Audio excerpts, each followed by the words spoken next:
भोजपुरी का सुपरस्टार कौन है बताइए। उस स्टार का नाम है जुबली स्टार दिनेश लाल यादव।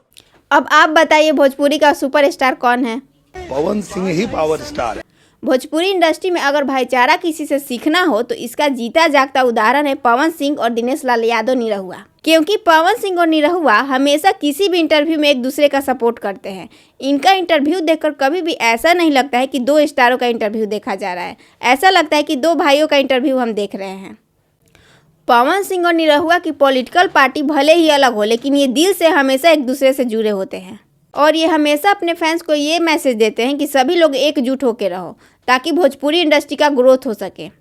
पता नहीं कब ऐसा मनोरम दृश्य पवन सिंह और खेसारी लाल यादव के लिए दिखेगा, क्योंकि इनके बीच में तो हमेशा विवाद ही होते रहता है, जिसकी वजह से फैंस आपस में बट जाते हैं और नुकसान सिर्फ भोजपुरी इंडस्ट्री को ही नहीं, इन बड़े बड़े स्टारों को भी होता है। इसीलिए हम कह सकते हैं कि पवन सिंह और निरहुआ का भाईचारा ऑन टॉप है। तो अगर मेरा वीडियो अच्छा लगा तो प्लीज़ मेरे चैनल को सब्सक्राइब कर लीजिए, वीडियो को लाइक कर दीजिए और शेयर कर लीजिए।